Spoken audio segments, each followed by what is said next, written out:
And he can, and any girl like you deserves a gentleman. Tell me why are we wasting? Hello everybody, Divyam here from PU Stack. Welcome to Physics Chapter Light, Reflection and Refraction. ये इस chapter का introductory lecture है।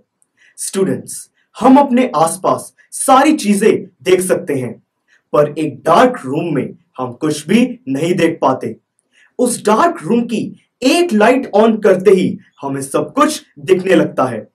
तो इस process में एक source से, जैसे कि ट्यूबलाइट या बल्ब से, लाइट रेज एक ऑब्जेक्ट की तरफ ट्रैवल करती हैं और वो ऑब्जेक्ट उन लाइट रेज को बाउंस कर देता है, और वो जो बाउंस्ड लाइट रेज हैं उनको हमारी आई बॉल्स रिसीव करती हैं, जिसकी वजह से हमें वो ऑब्जेक्ट देख पाता है। तो ऐसे बहुत सारे फिनोमिनॉन्स हैं जो लाइट से जुड़े हुए हैं, जैसे कि twinkling of stars, rainbow formation, image formation by mirrors and lenses and much more. Sir, कल रात को जब मैंने अपने डार्क रूम में टॉर्च ऑन करी तो मुझे ये प्रैक्टिकली समझ आया कि light travels in a straight line. Wow, good job. तो इस चैप्टर में हम इसी स्ट्रेट लाइन ट्रीटमेंट के जरिए रिफ्लेक्शन और रिफ्रैक्शन को स्टडी करेंगे। इस चैप्टर को हम टोटल 9 लेक्चर्स में कंप्लीट करेंगे। ये फर्स्ट लेक्चर है जो कि इंट्रोडक्टरी है। लेक्चर 2, 3 और 4 में हम रिफ्लेक्शन को स्टडी करेंगे। हम सबसे पहले रिफ्लेक्शन क्या होता है ये समझेंगे, फिर इमेज फॉर्मेशन के बारे में बात करेंगे और फिर कुछ फॉर्मूलाज और उससे रिलेटेड न्यूमेरिकल्स सॉल्व करेंगे। लेक्चर 5, 6 और 7 में हम रिफ्रैक्शन को स्टडी करेंगे।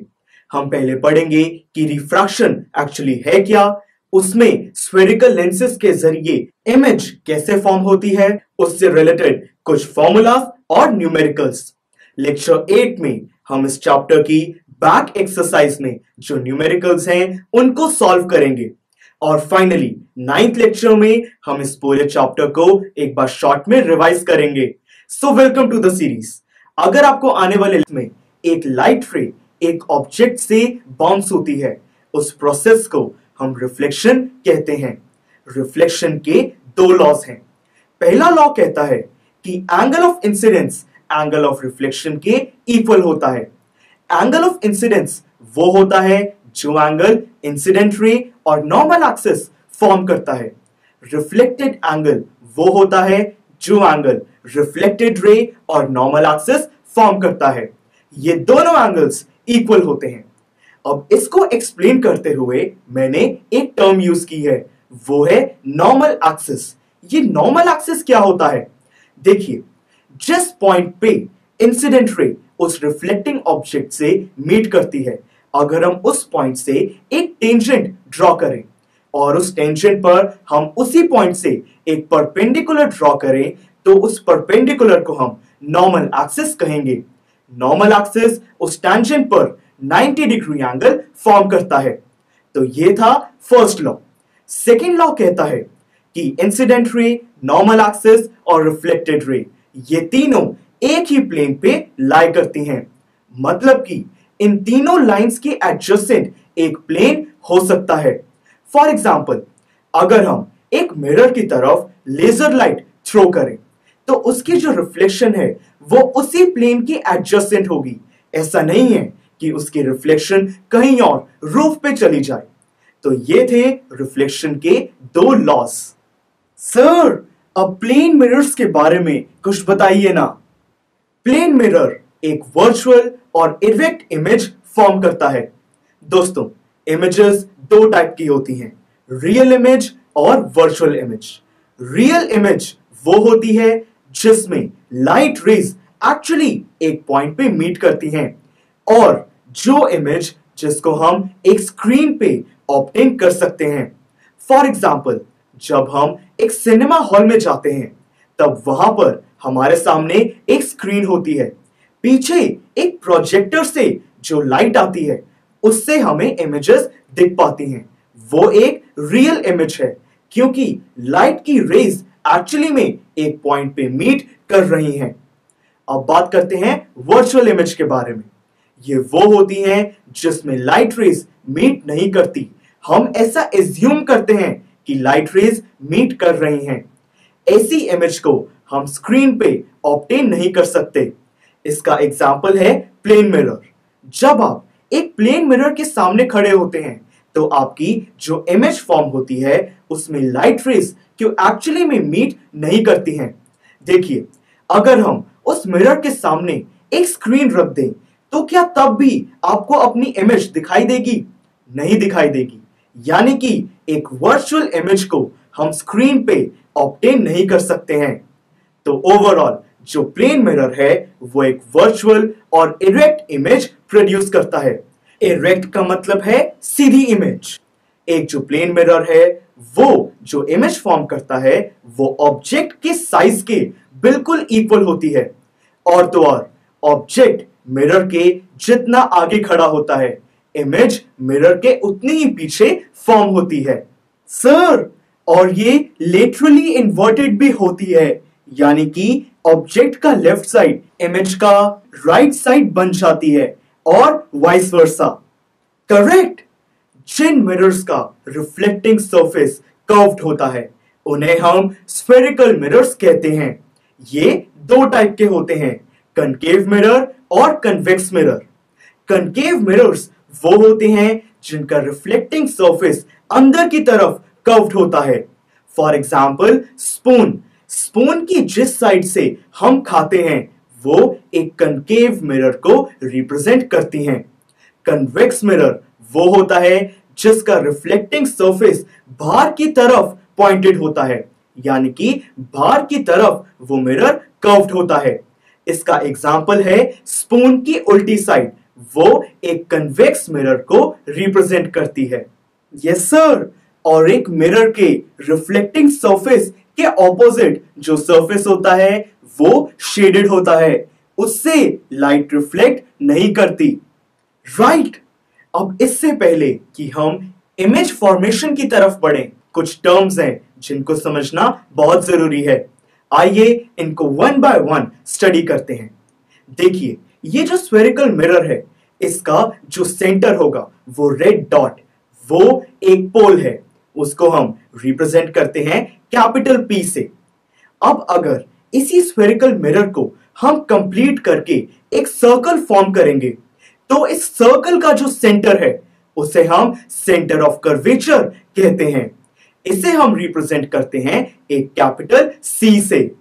सर, क्या इस सर्कल के रेडियस के लिए कोई टर्म है? बिल्कुल है। सेंटर से पोल तक के डिस्टेंस को हम रेडियस ऑफ कर्वेचर कहते हैं। इसको हम कैपिटल R से रिप्रेजेंट करते हैं। अब एक लंबी लाइन जो सेंटर और पोल से पास करेगी उसे हम प्रिंसिपल एक्सिस कहेंगे। स्टूडेंट्स, अब इमेजिन कीजिए कि ये जो स्फेरिकल मिरर है ये कनकेव है। इसका जो इनर कर्व्ड एरिया है ये रिफ्लेक्टिंग सरफेस है और जो आउटर कर्व्ड एरिया है वो शेडेड है। अब लेफ्ट साइड से एक लाइट सोर्स से कुछ लाइट रेज आ रही हैं। जब ये कनकेव मिरर पे अलग अलग पॉइंट्स पे टच होंगी तब ये इक्वल एंगल ऑफ इंसिडेंस और equal angle of reflection form करेंगी और ये सब एक पॉइंट पे मीट कर रही हैं। उस पॉइंट को हम कहते हैं प्रिंसिपल फोकस पॉइंट और उसे हम कैपिटल F से रिप्रेजेंट करते हैं। इंटरेस्टिंग। सर, ये फोकस पॉइंट से पोल तक के डिस्टेंस को क्या कहा जाता है? उसे हम फोकल लेंथ कहते हैं और हम उसको स्मॉल f से रिप्रेजेंट कर सकते हैं। अब आप पूरे रेडियस और फोकल लेंथ के बीच में एक रिलेशन देख सकते होंगे। यस, आप लोग सही सोच रहे हैं। फोकल लेंथ रेडियस का बिल्कुल हाफ है, यानी कि हम कह सकते हैं कि radius is equal to twice the focal length. तो ये जितनी भी टर्म्स हैं ये हमको आने वाले लेक्चर्स में बहुत ज्यादा काम आएंगी। सो this was all about this topic. क्या आप जानते हैं कि लाइट 2,99,792 किलोमीटर पर सेकेंड की स्पीड से ट्रैवल करती है। स्टूडेंट्स, इमेज फॉर्मेशन को समझने से पहले यह जानना बहुत जरूरी है कि रेज जब अलग अलग सिचुएशन में अलग अलग डायरेक्शन में ट्रैवल करती हैं तब वो कैसे रिफ्लेक्ट होती हैं। इसके लिए हम कुछ अलग अलग केसेस स्टडी करेंगे। हम सबसे पहले पढ़ेंगे कि रे जब प्रिंसिपल एक्सिस के पैरेलल ट्रैवल करती है तब क्या होता है। फिर हम पढ़ेंगे कि रे जब फोकस पॉइंट से पास करती है तब क्या होता है। ये सब हम कनकेव मिरर में भी स्टडी करेंगे और कन्वेक्स मिरर में भी स्टडी करेंगे। फिर क्वेश्चन आता है कि रे जब सेंटर ऑफ कर्वेचर से पास करती है तब क्या होता है। ये भी हम कनकेव मिरर में भी स्टडी करेंगे और कन्वेक्स मिरर में भी। और फाइनली क्वेश्चन आएगा कि रे जब पोल से टच होती है तो क्या होता है। तो फिर आइए फर्स्ट केस को स्टडी करते हैं। देखिए, इस केस में हम रे को प्रिंसिपल एक्सिस के पैरेलल ट्रैवल करवाएंगे। देखिए, ये एक पैरेलल रे है। अब यहां पे इस पॉइंट से एक एंगल ऑफ इंसिडेंस और एंगल ऑफ रिफ्लेक्शन इक्वल होना चाहिए। तो इसके लिए हम पहले एक नॉर्मल एक्सिस ड्रॉ करेंगे और फिर ये हमारा जो एंगल ऑफ इंसिडेंस है ये एंगल ऑफ रिफ्लेक्शन के इक्वल होना चाहिए। ये एंगल इसके इक्वल होगा और आप देख सकते हैं कि जो रे है वो फोकस पॉइंट से पास करेगी। कन्वेक्स मिरर में भी कुछ ऐसा ही हुआ है। ये एक रे थी जो प्रिंसिपल एक्सिस के पैरेलल ट्रैवल कर रही थी। यहां पे क्योंकि ये कन्वेक्स मिरर है, ये ऑपोजिट डायरेक्शन में जो हमारी रे है उसको डाइवर्ज करता है, इसलिए ये अपवर्ड डायरेक्शन में चली जाएगी। अब स्टूडेंट्स, इसमें रे कहीं पे मीट तो नहीं करेगी, पर हम ऐसा इमेजिन करेंगे कि रे कहीं पे मीट कर रही है। इसके लिए हम डॉटेड लाइन से इसको रिप्रेजेंट करेंगे और आप देख सकते हैं कि वो फोकस पॉइंट से पास कर रही है। अब बात करते हैं सेकंड केस के बारे में। इस केस में हम फोकस पॉइंट से रे को ट्रैवल करवाएंगे। देखिए, ये फोकस पॉइंट से रे ने ट्रैवल किया। अब सेंटर ऑफ कर्वेचर से नॉर्मल एक्सिस ड्रॉ होगा। अब इक्वल एंगल ऑफ इंसिडेंस और equal angle of reflection form करके हम देख सकते हैं कि जो रे है वो प्रिंसिपल एक्सिस के पैरेलल ट्रैवल कर रही है। कन्वेक्स मिरर में भी आप देख सकते हैं कुछ ऐसा ही हुआ है। ये एक रे थी जो कि फोकस पॉइंट की तरफ बढ़ रही थी। इस पॉइंट से डाइवर्ज होते ही ये प्रिंसिपल एक्सिस के पैरेलल ट्रैवल करने लगी है। तो स्टूडेंट्स, यानी कि हम कह सकते हैं जब रे फोकस पॉइंट से पास करती है तब वो प्रिंसिपल एक्सिस के पैरेलल ट्रैवल करने लगती है। देखिए, अब ये है हमारा थर्ड केस। इस केस में हम देखेंगे कि रे जब सेंटर ऑफ कर्वेचर से पास करती है तब क्या होता है। देखिए, ये सेंटर ऑफ कर्वेचर से रे ने पास किया। अब इस टाइम अगर हमें नॉर्मल एक्सिस ड्रॉ करना हो तो नॉर्मल एक्सिस हम सेंटर से ही ड्रॉ करेंगे। तो आप देख सकते हैं कि इसमें रे इसी डायरेक्शन से वापस रिफ्लेक्ट हो जाएगी, क्योंकि इसमें जो एंगल ऑफ इंसिडेंस और एंगल ऑफ रिफ्लेक्शन होगा वो जीरो होगा, क्योंकि हमारी इंसिडेंट रे, रिफ्लेक्टेड रे और नॉर्मल ये तीनों एक ही लाइन है। अगर हम कन्वेक्स मिरर का केस देखें तो इसमें भी कुछ ऐसा ही हुआ है। ये एक रे थी जो सेंटर ऑफ कर्वेचर की तरफ बढ़ रही थी, पर इस पॉइंट से ये रिफ्लेक्ट होते ही इसी डायरेक्शन में वापस जाने लगी है। यानी कि हम कह सकते हैं कि जब कोई रे सेंटर ऑफ कर्वेचर की तरफ बढ़ रही होती है वो उसी डायरेक्शन में वापस रिफ्लेक्ट हो जाती है। अब आइए ये फोर्थ केस को स्टडी करते हैं। इस केस में हम पोल की तरफ एक इंसिडेंट रे को ट्रैवल करवाएंगे। देखिए, ये पोल की तरफ इस रे ने ट्रैवल किया है। इस केस में जो हमारा प्रिंसिपल एक्सिस है वो नॉर्मल की तरह काम करेगा और एक सेम ही एंगल से ये वापस रिफ्लेक्ट हो जाएगी। ये एंगल ऑफ इंसिडेंस और ये एंगल ऑफ रिफ्लेक्शन ये इक्वल होगा। देखिए, रे इस तरफ से आ रही थी और वो ऐसे रिफ्लेक्ट हो गई है। आप देख सकते हैं कि कन्वेक्स मिरर में भी कुछ ऐसा ही हो रहा है। पोल की तरफ जो इंसिडेंट रे बढ़ रही थी, प्रिंसिपल एक्सिस ने नॉर्मल की तरह काम किया, angle of incidence angle of reflection के इक्वल हुआ और ये रिफ्लेक्टेड रे इसी डायरेक्शन में वापस चली गई है। मतलब कि हम कह सकते हैं कि जब कोई रे पोल की तरफ बढ़ती है तब प्रिंसिपल एक्सिस नॉर्मल की तरह काम करता है। तो स्टूडेंट्स आइए अब फाइनली हम इमेज फॉर्मेशन को समझते हैं। इमेज फॉर्मेशन के लिए यह जानना बहुत जरूरी है कि हमें मिनिमम 2 रेज लेनी चाहिए, क्योंकि उसी से हमें पता चलता है कि हमारी इमेज इरेक्ट है या फिर इन्वर्टेड है। देखिए, अब जो ये वाला केस है, इसके अंदर ए बी जो हमारा ये ऑब्जेक्ट है, ये इस मिरर के काफी दूर है, तो हम कह सकते हैं कि हमारा ऑब्जेक्ट इंफिनिटी लोकेशन पे है।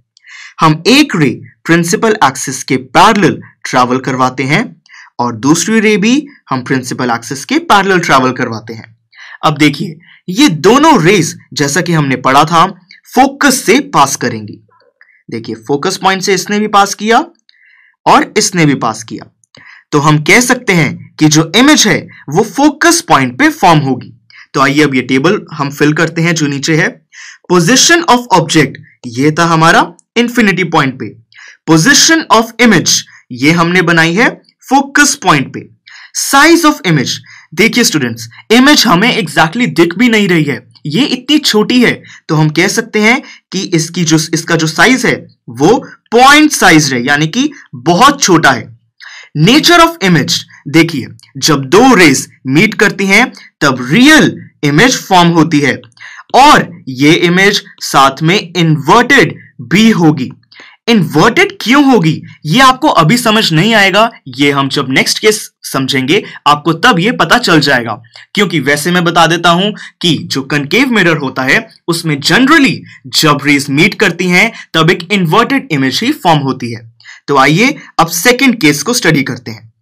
देखिए, इस केस में जैसा कि आप देख सकते हैं कि हमारा जो ऑब्जेक्ट है वो मिरर के अब थोड़ी पास आ गया है, तो यानी कि हम कह सकते हैं कि हमारा ऑब्जेक्ट सी से थोड़ा सा ही दूर है।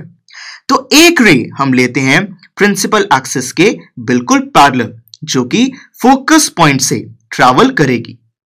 दूसरी रे हम लेते हैं सेंटर ऑफ कर्वेचर से। जब कोई रे सेंटर ऑफ कर्वेचर से पास करती है तो हमने पढ़ा था कि वो उसी डायरेक्शन में वापस चली जाती है। तो आप देख सकते हैं कि इसमें हमारी जो 2 रेज हैं वो इस पॉइंट पे मीट कर रही हैं, यानी कि हमारी इमेज इस पॉइंट पे ही फॉर्म होगी। अब देखिए, ये दोनों रेज ए पॉइंट से आ रही थी और ये दोनों इस पॉइंट पे हमारी मीट हुई हैं, तो ये पॉइंट होगा हमारा ए और प्रिंसिपल एक्सिस पे हमारा ये पॉइंट होगा हमारा बी, मतलब कि इमेज इन्वर्टेड है। तो आइए अब वो टेबल सॉल्व करते हैं। पोजीशन ऑफ ऑब्जेक्ट ये था हमारा beyond C. Position of image हमारी बनी है सी और एफ के बीच में। साइज ऑफ इमेज ये था हमारा ऑब्जेक्ट और ये है हमारी इमेज। आप देख सकते हैं कि इमेज काफी स्मॉल है, तो यानी कि हमारा size small. Nature of image, अब देखिए, ये 2 रेस मीट कर रही हैं, मतलब कि ये एक रियल इमेज तो है ही। और हमने अभी देखा कि ये हमारा पॉइंट ए था जो कि अब यहां पे फॉर्म हुआ है, तो ये एक इन्वर्टेड इमेज भी है। तो इससे आपको समझ आ गया होगा कि हमने फर्स्ट केस में यहां पे इन्वर्टेड क्यों लिया था। तो ये था हमारा सेकंड केस। अब थर्ड केस पे आते हैं। देखिए, इस केस में जो हमारा ऑब्जेक्ट है वो सेंटर ऑफ कर्वेचर पे प्लेस्ड है। तो आइए अब इसकी इमेज फॉर्म करते हैं। एक रे हम लेते हैं प्रिंसिपल एक्सिस के बिल्कुल पैरेलल, जो कि हमें पता है कि ये फोकस पॉइंट से पास करेगी। दूसरी रे हम लेते हैं पोल से। अब जैसा कि हमने पढ़ा था कि जब कोई रे पोल से पास करती है तब वो सेम ही एंगल से रिफ्लेक्ट हो जाती है। तो जैसा कि आप देख सकते हैं कि ये दोनों रेस इस पॉइंट पे मीट कर रही हैं और ये दोनों ए पॉइंट से आई थी, यानी कि ये पॉइंट होगा हमारा ए और हमारी जो इमेज है वो कुछ इस तरीके से फॉर्म होगी, ये होगा हमारा पॉइंट बी डैश। तो जैसा कि आप देख सकते हैं कि हमारी इमेज सेंटर ऑफ कर्वेचर पे ही फॉर्म हुई है। तो देखिए, अब इस टेबल को फिल करते हैं। पोजीशन ऑफ ऑब्जेक्ट, हमारा ऑब्जेक्ट था सेंटर ऑफ कर्वेचर पे यानी C point. Position of image ये हमारी बनी है सेंटर ऑफ कर्वेचर पे ही। साइज जैसा कि आप देख सकते हैं कि ऑलमोस्ट सेम ही है, यानी कि same size. Nature of image, 2 rays ने इस पॉइंट पे मीट किया है, यानी कि रियल इमेज है और ये था हमारा ए पॉइंट जो कि अब यहां पे है, तो ये इन्वर्टेड है, यानी कि रियल एंड इन्वर्टेड। अब आइए नेक्स्ट केस लेते हैं। अब इस केस में देखिए जो हमारा ऑब्जेक्ट है वो C और F यानी सेंटर ऑफ कर्वेचर और फोकस के बीच में है। तो आइए इसे सॉल्व करते हैं। एक रे हम प्रिंसिपल एक्सिस के पैरेलल लेते हैं जो कि फोकस पॉइंट से पास करेगी, राइट। दूसरी रे हम सेंटर ऑफ कर्वेचर के थ्रू लेते हैं। अब आप सोच रहे होंगे कि सेंटर ऑफ कर्वेचर तो हमारा ऑब्जेक्ट के पीछे है, तो क्या हुआ फ्रेंड्स, हम इस तरीके से रे को ड्रॉ करेंगे और ये आप सपोज कर लीजिए कि ये थोड़ा मिरर छोटा रह गया, आई एम सॉरी, कि ये मिरर यहां तक है और फिर जब ये यहां से रिफ्लेक्ट बैक होगी तब ये इसी डायरेक्शन में वापस चली जाएगी और फिर जो हमारी इमेज है वो कुछ इस तरीके से, अब इसको भी थोड़ा एक्सपैंड कर लेते हैं, यहां पे इस पॉइंट पे फॉर्म होगी। तो देखिए अब हम प्रिंसिपल एक्सिस को भी थोड़ा एक्सपैंड करते हैं और जो हमारी इमेज है वो ऐसे फॉर्म होगी। तो ये होगा हमारा पॉइंट A और ये होगा हमारा पॉइंट B। तो आइए अब वो टेबल को सॉल्व करते हैं। पोजीशन ऑफ ऑब्जेक्ट, हमारा ऑब्जेक्ट था C और F के बीच में। पोजीशन ऑफ इमेज, इमेज हमारी बनी है C के थोड़ी दूर यानी कि beyond C। Size of image, ये था हमारा ऑब्जेक्ट और ये हमारी बनी है इमेज, काफी बड़ी बनी है यानी कि लार्ज। नेचर ऑफ इमेज, देखिए दो रेज मीट कर रही हैं तो ये रियल इमेज तो है ही, और जैसा कि आप देख सकते हैं ये हमारा A पॉइंट था जो कि अब यहां पे है इधर, तो ये इन्वर्टेड भी है। आइए अब नेक्स्ट केस लेते हैं। इसमें आप जैसा कि देख सकते हैं कि हमारा जो ऑब्जेक्ट है वो फोकस पॉइंट पे ही प्लेस्ड है। तो आइए कोई बात नहीं, इसको सॉल्व करते हैं। एक रे को हम लेंगे पैरेलल प्रिंसिपल एक्सिस के जो कि फोकस पॉइंट से फिर पास करेगी। दूसरी रे को हम सेंटर ऑफ कर्वेचर से लेते हैं जैसा हमने पिछले केस में लिया था, कुछ इस तरह, और ये अब सेंटर से पास करेगी। तो स्टूडेंट्स क्या आप एक चीज नोटिस कर सकते हैं कि ये दोनों रेज हमें पैरेलल लग रही हैं, तो क्या ये मीट करेंगी, क्या इसमें इमेज फॉर्म होगी? आइए देखते हैं। पोजीशन ऑफ ऑब्जेक्ट, हमारा ऑब्जेक्ट था फोकस पॉइंट पे। Position of image, image friends क्या फॉर्म होगी, सबसे बड़ा क्वेश्चन तो यही है। वैसे तो स्टूडेंट्स देखिए दोनों रेज मीट नहीं कर रही हैं तो पॉसिबिलिटी है कि जो इमेज है वो फॉर्म नहीं होगी, पर स्टिल मान लेते हैं कि आगे जाके मीट ना करें पर कहीं ना कहीं इमेज फॉर्म हो जाए, मान लेते हैं, तो वो कहां पे फॉर्म होगी, बहुत दूर यानी कि इंफिनिटी पॉइंट पे। साइज ऑफ इमेज, देखिए वही बात आती है कि वैसे तो इमेज फॉर्म हो ही नहीं रही है, पर मान लेते हैं कि अगर हो भी जाए तो बहुत बड़ी फॉर्म होगी, शायद हम उसको देख भी ना पाए, तो यानी कि वेरी लार्ज। और नेचर ऑफ इमेज, जैसा कि हम हमेशा देखते हैं कि जब रेज मीट करती हैं, इस केस में मीट नहीं कर रही पर मान लेते हैं, तो फिर वो रियल और इन्वर्टेड होती है। तो इस केस में भी हम रियल और इन्वर्टेड ही लिखेंगे। पर स्टूडेंट्स जैसा कि आप देख सकते हैं पॉसिबिलिटी यही है कि रेज मीट नहीं करेंगी। तो आइए अब नेक्स्ट केस लेते हैं। ये केस थोड़ा अलग होगा और एक्चुअली बहुत इंटरेस्टिंग भी है। देखिए जो हमारा ऑब्जेक्ट है वो फोकस और पोल के बीच में है। कोई बात नहीं, इसको सॉल्व करते हैं। एक रे हम पोल की तरफ लेते हैं। हमने पढ़ा था कि जब हम रे को पोल की तरफ लेते हैं तब वो उसी सेम एंगल से रिफ्लेक्ट हो जाती है। एक रे हम सेंटर ऑफ कर्वेचर के थ्रू लेते हैं। देखिए ये कुछ इस तरीके से होना चाहिए जो कि कुछ ऐसे फॉर्म होगा। तो आप देख सकते हैं कि क्या ये रेज मीट करेंगी। स्टूडेंट्स ये तो मीट तो बिल्कुल भी नहीं कर सकते और एक्चुअली ये तो पैरेलल भी नहीं है, तो मतलब कि इस साइड तो ये मीट नहीं कर सकती हैं। तो इस केस में रियल इमेज फॉर्म नहीं होगी। तो इसमें हम वर्चुअल इमेज के लिए इमेजिन करते हैं कि यहां से एक डॉटेड लाइन से कि हम इसको एक्सपैंड करते हैं। देखिए एक पॉइंट आया जहां पे ये मीट कर रही हैं। एक्चुअली मीट नहीं कर रही है, हम इमेजिन कर रहे हैं। तो यहां पे हम ऑब्जेक्ट अपना बनाते हैं। तो ये होगा ऑब्जेक्ट। देखिए रेस हमारी ए पॉइंट से आ रही थी, तो ये है ए पॉइंट और ये है हमारा बी पॉइंट। तो इस केस में हमारी इमेज वर्चुअल फॉर्म हुई है। तो आइए वो टेबल को सॉल्व करते हैं। पोजीशन ऑफ ऑब्जेक्ट, हमारा ऑब्जेक्ट था फोकस और पोल के बीच में। पोजीशन ऑफ इमेज, इमेज हमारी बनी है मिरर के पीछे यानी कि behind the mirror.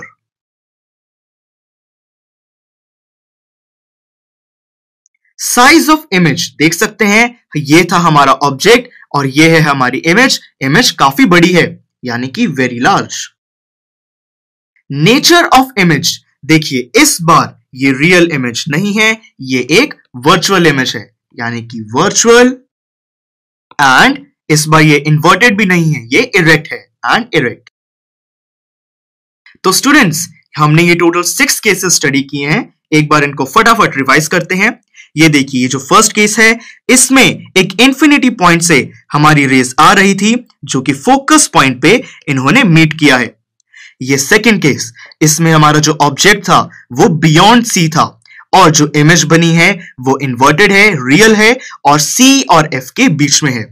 Third case में हमारा ऑब्जेक्ट सी पॉइंट पे था, सेंटर ऑफ कर्वेचर पे था और हमने देखा था कि इन्वर्टेड रियल इमेज फॉर्म हुई थी और सेंटर ऑफ कर्वेचर पे ही फॉर्म हुई थी।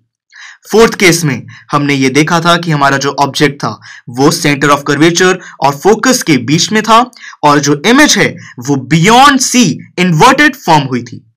फिफ्थ केस में हमने देखा था, ये बहुत ही अजीब सा केस था। इसके अंदर जो हमारी रिफ्लेक्टेड रेस थी वो पैरेलल जा रही थी और इसमें हमारा ऑब्जेक्ट फोकस पॉइंट पे प्लेस था और जो इमेज है वो इंफिनिटी पॉइंट पे फॉर्म होती है। और लास्ट केस में हमने ये जो बहुत इंटरेस्टिंग था कि जो हमारा ऑब्जेक्ट है वो फोकस और पोल के बीच में है, इस बार इसमें वर्चुअल इमेज फॉर्म हुई थी जो कि ऑब्जेक्ट से काफी बड़ी थी। तो ये थे कनकेव मिरर के रे डायग्राम्स। अब बात करते हैं कन्वेक्स मिरर के रे डायग्राम्स के बारे में। देखिए ये ए बी हमारा ऑब्जेक्ट है। एक रे हम लेते हैं प्रिंसिपल एक्सिस के बिल्कुल पैरेलल, दूसरी रे भी हम प्रिंसिपल एक्सिस के बिल्कुल पैरेलल लेते हैं। स्टूडेंट्स देखिए ये एक कन्वेक्स मिरर है। इसमें जो हमारी रेस हैं वो ऑपोजिट डायरेक्शन में रिफ्लेक्ट होती हैं। तो यानी कि जो रेस हैं वो कुछ इस तरीके से रिफ्लेक्ट हो जाएंगी और फिर हम इस इमेजिन करेंगे कि एक डॉटेड लाइन से ये मीट कर रही हैं। और देखिए जैसा कि आप देख सकते हैं कि ये सब एक फोकस पॉइंट पे मीट कर रही हैं, मतलब कि हमारी जो इमेज है वो वर्चुअली इस फोकस पॉइंट पे फॉर्म होगी। तो अब वो टेबल को फिल करते हैं। पोजीशन ऑफ ऑब्जेक्ट, ये था हमारा इंफिनिटी पॉइंट पे। पोजीशन ऑफ इमेज, ये हमारी बनी है फोकस पे और behind the mirror. Size of image, देख सकते हैं हम इसको देख भी नहीं पा रहे हैं इमेज को, तो यानी कि point sized. Nature of image, rays meet नहीं कर रही हैं यानी कि वर्चुअल इमेज और ये इरेक्ट होगी। इरेक्ट क्यों होगी ये आपको नेक्स्ट केस से पता चलेगा। तो आइए अब नेक्स्ट केस की तरफ बढ़ते हैं।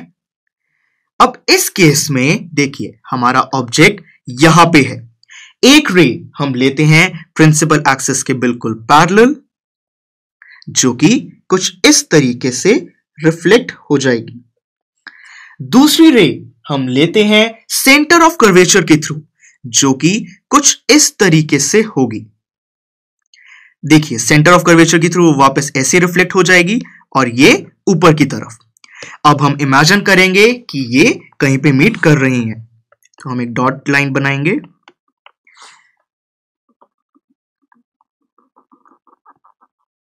तो स्टूडेंट्स जैसा कि आप देख सकते हैं कि जो ये दोनों रेस हैं वो इस जगह पे मीट कर सकती थी, यानी कि हमारा जो ऑब्जेक्ट है वो यहां पे फॉर्म होगा। तो ये हमारी इमेज फॉर्म हो गई। तो आइए अब वो टेबल हम फिल करते हैं। पोजीशन ऑफ ऑब्जेक्ट, ये था हमारा इंफिनिटी और पोल के बीच में।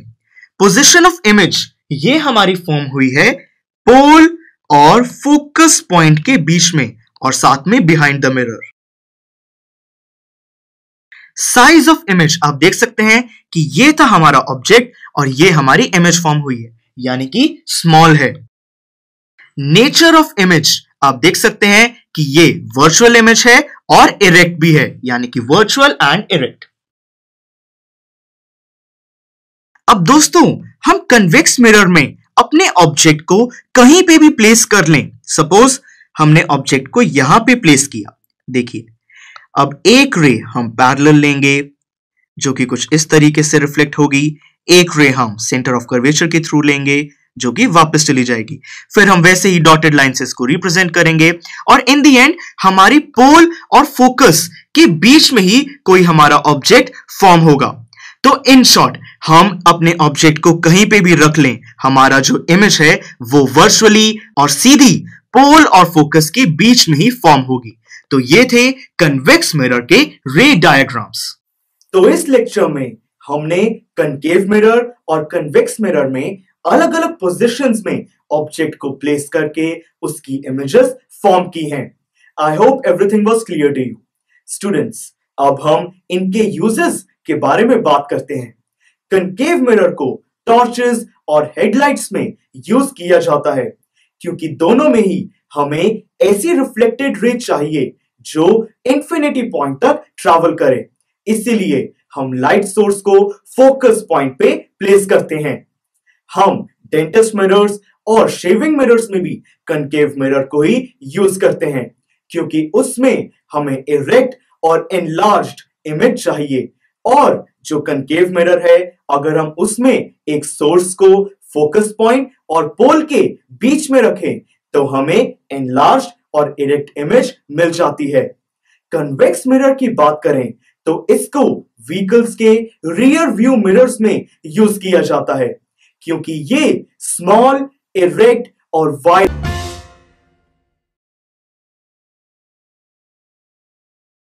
स्टूडेंट्स स्फेरिकल मिरर्स के साथ लाइट की रिफ्लेक्शन को स्टडी करते हुए कुछ रूल्स फॉलो करने होते हैं। उनको हम कहते हैं न्यू कार्टेशियन साइन कन्वेंशन। इसमें हमेशा पोल को ओरिजिन माना जाता है। पहला रूल कहता है कि कोई भी ऑब्जेक्ट पोल के लेफ्ट साइड पे ही प्लेस किया जाएगा, यानी कि जो लाइट है वो लेफ्ट साइड से ही ट्रैवल करेगी। दूसरा रूल कहता है कि कोई भी डिस्टेंस हम पोल से ही मेजर करते हैं। और थर्ड रूल कहता है कि पोल के लेफ्ट में जितने भी डिस्टेंसेस हैं उनकी वैल्यू नेगेटिव में ली जाएगी और पोल के राइट में जितने भी डिस्टेंसेस हैं उनकी वैल्यू पॉजिटिव में ली जाएगी। सर, क्या हाइट मेजर करने के लिए कोई साइन कन्वेंशन नहीं है? बिल्कुल है। फोर्थ रूल कहता है कि प्रिंसिपल एक्सिस के ऊपर जितने भी हाइट मेजर की जाएगी उसकी वैल्यू पॉजिटिव में ली जाएगी और प्रिंसिपल एक्सिस के नीचे जो भी हाइट मेजर की जाएगी उसकी वैल्यू नेगेटिव में ली जाएगी। तो ये थे साइन कन्वेंशंस। अब बात करते हैं मिरर फॉर्मूला के बारे में। पोल से ऑब्जेक्ट तक के डिस्टेंस को हम U से रिप्रेजेंट करते हैं। पोल से इमेज तक के डिस्टेंस को हम V से रिप्रेजेंट करते हैं। और ये तो आप जानते ही हैं कि पोल से फोकस पॉइंट तक के डिस्टेंस को हम F से रिप्रेजेंट करते हैं। इन तीनों के बीच में एक रिलेशन है, उसको हम मिरर फॉर्मूला कहते हैं। वो है कि 1 by object distance plus 1 by image distance is equal to 1 by focal length. Sir, क्या ये फॉर्मूला दोनों स्फेरिकल मिरर्स की हर सिचुएशन में वैलिड है? बिल्कुल। इमेज फॉर्मेशन को समझते हुए हमने ये देखा था कि इमेज ऑब्जेक्ट के इक्वल भी बनती है, ऑब्जेक्ट से छोटी भी बनती है और ऑब्जेक्ट से बड़ी भी बनती है। तो मैग्निफिकेशन को कैलकुलेट करने के लिए भी हमारे पास कुछ फॉर्मूलाज हैं। पहला फॉर्मूला है कि magnification is equal to height of image divided by height of object, और दूसरा फॉर्मूला है कि magnification is equal to minus image distance divided by object distance. Image formation को समझते हुए हमने ये भी नोटिस किया था कि जब भी रियल इमेज फॉर्म हुई थी तब वो इन्वर्टेड थी, और जब भी वर्चुअल इमेज फॉर्म हुई थी तब वो इरेक्ट थी। यानी कि इमेज हाइट को कैलकुलेट करते हुए हम ये कंसीडर कर सकते हैं कि अगर उसकी वैल्यू नेगेटिव में है तो वो एक रियल इमेज को रिप्रेजेंट करता है, और अगर उसकी वैल्यू पॉजिटिव में है तब वो वर्चुअल इमेज को रिप्रेजेंट करता है। तो फिर आइए अब कुछ न्यूमेरिकल्स सॉल्व करते हैं। देखिए, क्वेश्चन नंबर 1 कहता है अ convex mirror used for rear view on an automobile has a radius of curvature of 3 meter. If a bus, ये हमारा ऑब्जेक्ट होगा, is located at 5 meter from this mirror, find the position, nature and size of the image. आइए सबसे पहले वो diagram draw करते हैं, उससे हमें काफी क्लियरिटी हो जाएगी। सबसे पहले दिया गया है कि ये एक कन्वेक्स मिरर है, जैसा कि आप देख सकते हैं। इसमें हमें रेडियस ऑफ कर्वेचर दिया गया है 3 मीटर। तो आइए ड्रॉ करते हैं। ये होगा हमारा डिस्टेंस 3 मीटर। फिर इसने कहा है कि इफ अ बस इज लोकेटेड एट 5 मीटर, यानी कि जो हमारा ऑब्जेक्ट है वो 5 मीटर पे लोकेटेड है। हमने साइन कन्वेंशन में ये पढ़ा था कि हम किसी भी ऑब्जेक्ट को मिरर के लेफ्ट साइड पे लेते हैं। तो आइए अब एक ऑब्जेक्ट ड्रॉ करते हैं। ये होगा हमारा ऑब्जेक्ट ए बी, और ये हमारा डिस्टेंस होगा टोटल 5 मीटर। तो स्टूडेंट्स, हमने ये पढ़ा था कि radius is equal to twice of focal length. Radius है हमारे पास 3 metre is equal to twice of focal length, यानी कि हम कह सकते हैं कि 3 divided by 2 is equal to focal length, मतलब कि 1.5 is equal to focal length. तो आइए अब फोकस ड्रॉ करते हैं। फोकस इस बीच में होगा, इस जगह। ये हमारा एफ पॉइंट है, और हम कह सकते हैं कि ये डिस्टेंस हमारे पास है 1.5 मीटर। तो ओवरऑल पोजीशन, नेचर और साइज निकालने के लिए हमें मेनली इमेज डिस्टेंस और मैग्निफिकेशन निकालना है। तो आइए वो टेबल एक बार सॉल्व करते हैं। रेडियस ऑफ कर्वेचर हमें दिया गया है टोटल 3 मीटर। ऑब्जेक्ट डिस्टेंस हमें दिया गया है 5 मीटर। इमेज डिस्टेंस हमें निकालना है, ये हमें नहीं पता अभी। फोकल लेंथ हमने अभी निकाली 1.5 मीटर। मैग्निफिकेशन हमें नहीं पता, ये हम अभी निकालेंगे। तो हमने साइन कन्वेंशन में पढ़ा था कि मिरर के लेफ्ट में जितने भी डिस्टेंसेस होते हैं उनको नेगेटिव साइन से रिप्रेजेंट किया जाता है, और राइट साइड में जितने भी डिस्टेंसेस होते हैं उनको पॉजिटिव साइन से रिप्रेजेंट किया जाता है। तो देखिए, रेडियस ऑफ कर्वेचर हमारा राइट साइड पे है, तो हम कह सकते हैं कि ये पॉजिटिव होगा। ऑब्जेक्ट डिस्टेंस हमारा लेफ्ट साइड पे है, तो इसीलिए ये नेगेटिव होगा। इमेज डिस्टेंस हमें निकालना है, फोकल लेंथ भी राइट साइड पे है, इसलिए ये पॉजिटिव होगी। तो आइए अब इसको सॉल्व करते हैं। देखिए, यहां मैं ऑलरेडी लिख चुका हूं, ऑब्जेक्ट डिस्टेंस है हमारे पास -5 मीटर और फोकल लेंथ है 1.5 मीटर।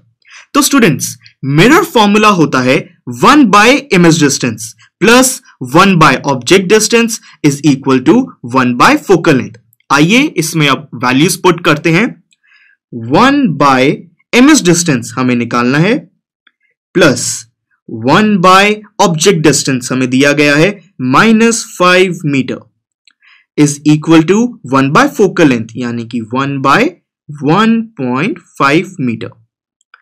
तो 1 by v is equal to 1.5 minus 1 by -5।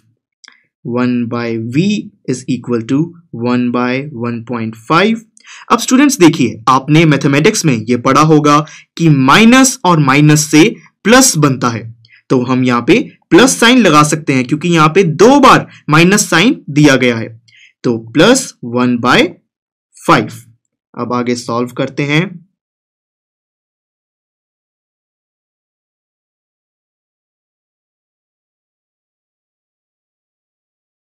तो देखिए, 1 by v is equal to 6.5 divided by 7.5। तो अब हम दोनों साइड का रेसिप्रोकल कर देते हैं। तो ये आएगा v is equal to 7.5 divided by 6.5 is equal to approximately 1.15 metre. तो स्टूडेंट्स, ये हमारे पास ms डिस्टेंस आ गया, यानी कि v is equal to 1.15 metre. अब आइए मैग्निफिकेशन के बारे में बात करते हैं।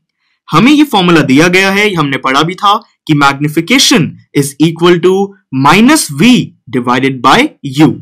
तो यानी कि magnification is equal to v की हमारे पास अभी वैल्यू आई है 1.15, यानी कि यहां पे माइनस का साइन है, तो माइनस 1.15 डिवाइडेड बाय u की हमारे पास ऑलरेडी वैल्यू है हमारे पास -5।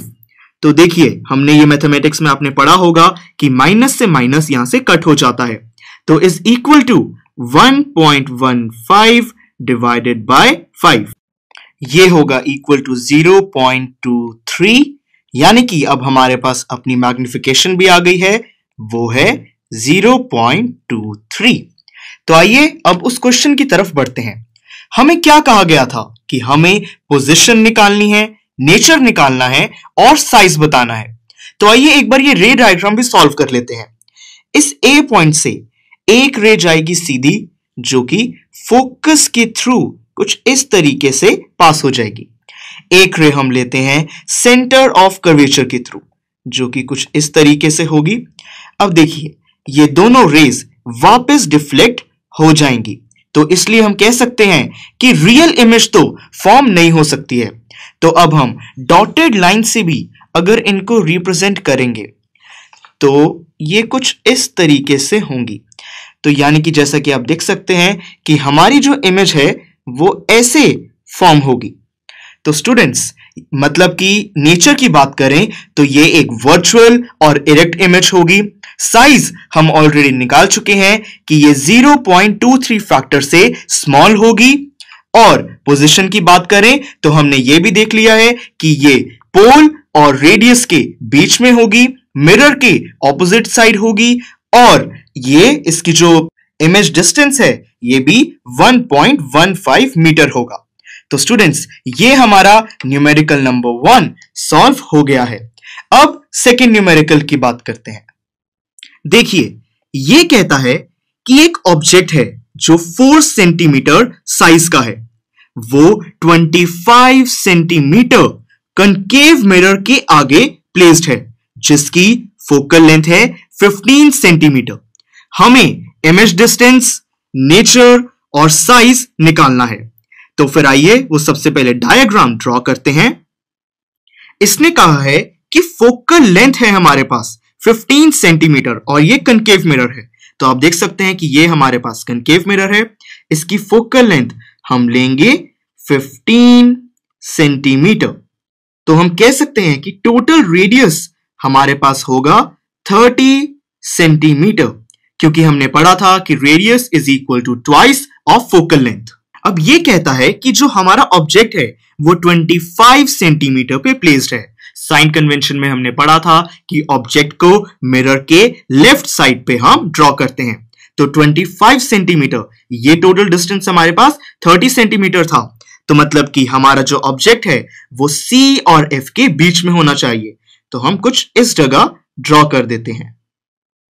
तो ये होगा हमारा ऑब्जेक्ट A, B।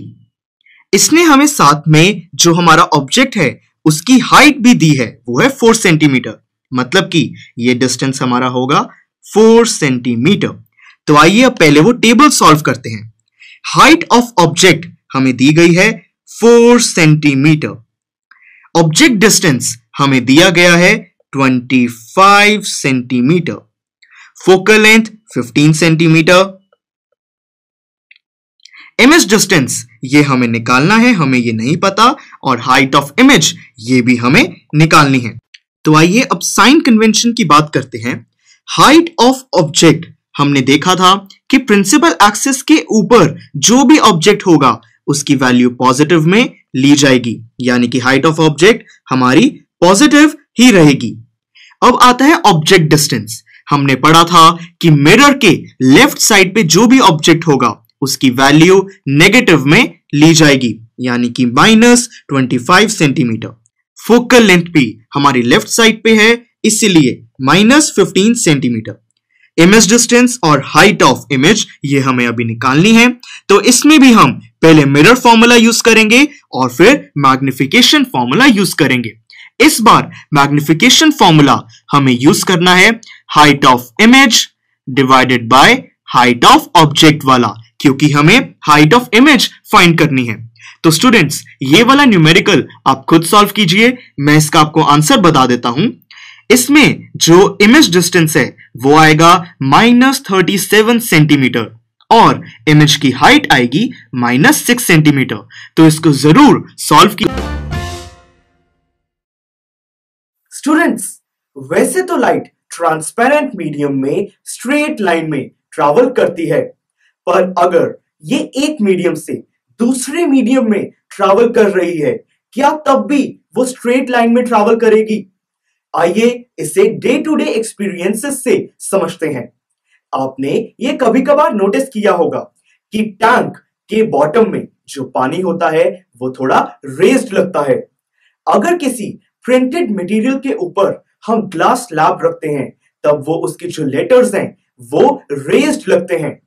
अगर हम किसी ग्लास जिसमें पानी है उसमें हम पेंसिल डालें तो उसका पेंसिल का जो पार्ट पानी के अंदर होता है वो थोड़ा सा डिस्प्लेस्ड लगता है। तो क्या होता है ये सब? क्यों होता है ये? सर, ये सब तो मैंने भी एक्सपीरियंस किया है, अब प्लीज बताओ कि ये कैसे होता है। आइए वो पेंसिल वाला एग्जांपल लेते हैं। देखिए, जो पार्ट पेंसिल का वाटर के अंदर है वहां से जो लाइट रेज आ रही हैं वो एक डिफरेंट डायरेक्शन से आ रही हैं। जो पार्ट पेंसिल का एयर में है वहां से डिफरेंट डायरेक्शन में लाइट आ रही है। तो हमारी जो आईज हैं वो एक ही ऑब्जेक्ट की दो डिफरेंट इमेजेस फॉर्म करेंगी, जिसकी वजह से हमें वो पेंसिल का पार्ट जो वाटर में है वो थोड़ा डिफ्यूज्ड लगता है। यानी कि हम कह सकते हैं कि जब लाइट एक मीडियम से दूसरे मीडियम में ट्रैवल करती है और उसकी डायरेक्शन चेंज होती है तब उस प्रोसेस को हम रिफ्रैक्शन कहते हैं। इसीलिए जब मैंने वाटर बॉल में कॉइन डाला था तब वो रेज्ड लग रहा था। करेक्ट? तो आइए अब एक ग्लास स्लैब एक्टिविटी के थ्रू रिफ्रैक्शन को और डीपली स्टडी करते हैं। देखिए, ये जो फिगर है इसमें EO जो रे है वो एयर से ग्लास में जाने के लिए बिल्कुल तैयार है। स्टूडेंट्स, जब एयर एक रेयर मीडियम है क्योंकि वो ग्लास से कम डेंस है, और ग्लास एक डेंसर मीडियम है क्योंकि वो एयर से ज्यादा डेंस है। तो जब कोई रे रेयर मीडियम से डेंसर मीडियम में ट्रैवल करती है तब वो नॉर्मल एक्सिस की तरफ बेंट होती है। जैसा कि आप इस फिगर में देख सकते हैं कि जो EO जो हमारी रे थी वो ग्लास में एंटर होते ही नॉर्मल एक्सिस की तरफ बेंट हो गई है और उसने अब ग्लास में एक रे फॉर्म की है जो कि है O'। सर, जब वो रेज वाटर से एयर में जाएंगी यानी कि डेंसर मीडियम से रेयर मीडियम में जाएंगी तब क्या होगा? तब वो रे नॉर्मल से दूर बेंड होगी। देखिए, जो O' पॉइंट था उससे अब रे नॉर्मल से दूर बेंड हुई है क्योंकि अब वो डेंसर मीडियम से रेयर मीडियम में जा रही है और उसने अब एयर में वापस एक रे फॉर्म की है जो कि है O'।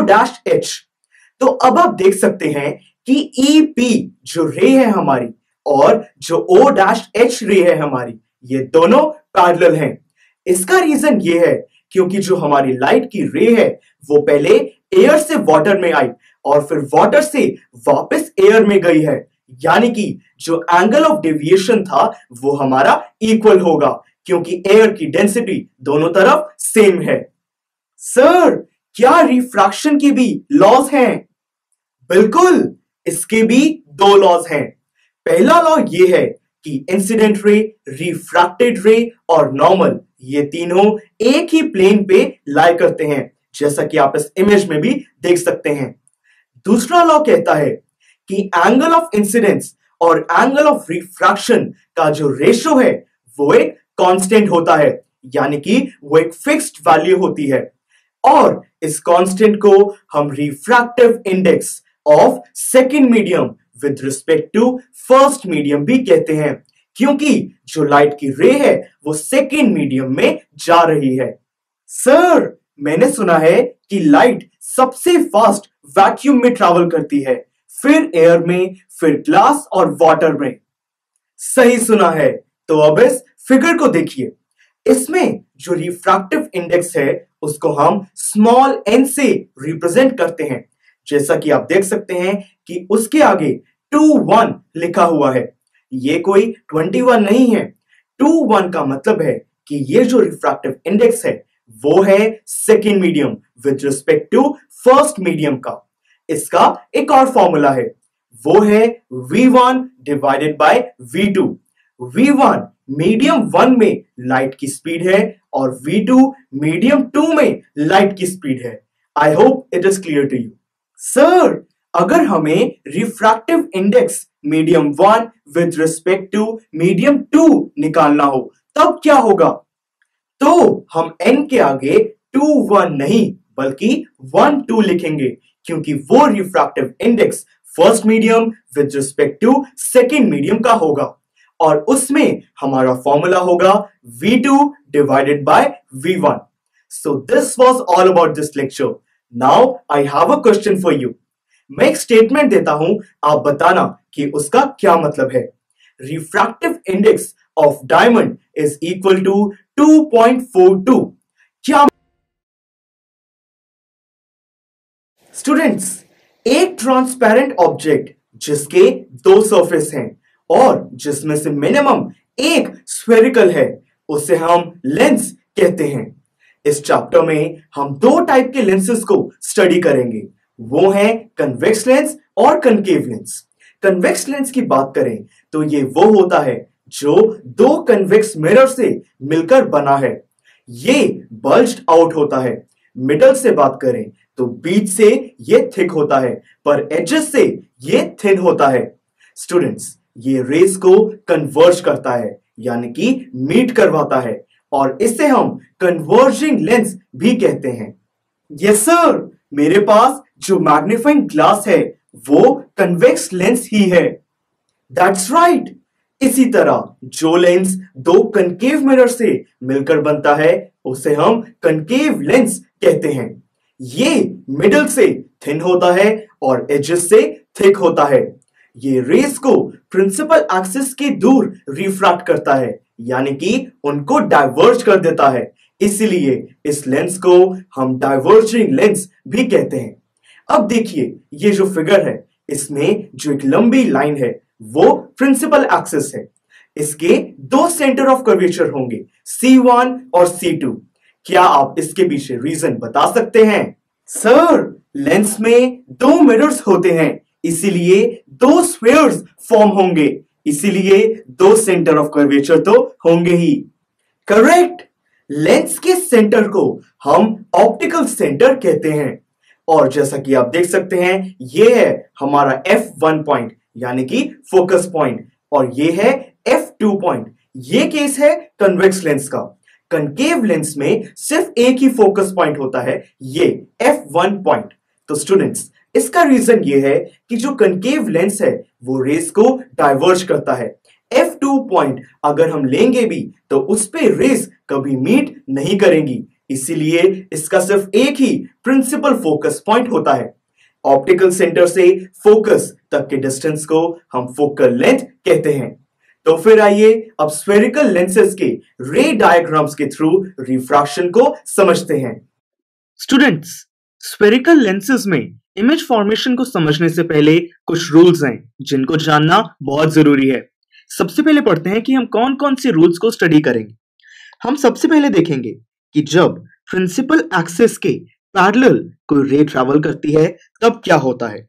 फिर हम देखेंगे कि जब प्रिंसिपल एक्सिस पे जो फोकस पॉइंट होता है उससे रेस ट्रैवल करती हैं तो क्या होता है। और फिर हम देखेंगे कि जब ऑप्टिकल सेंटर से रेस ट्रैवल करती हैं तब क्या होता है। ये सब कुछ हम कन्वेक्स लेंस में भी स्टडी करेंगे और कनकेव लेंस में भी स्टडी करेंगे। तो आइए सबसे पहले रूल को समझते हैं। देखिए, पहले हम कन्वेक्स लेंस की बात करेंगे।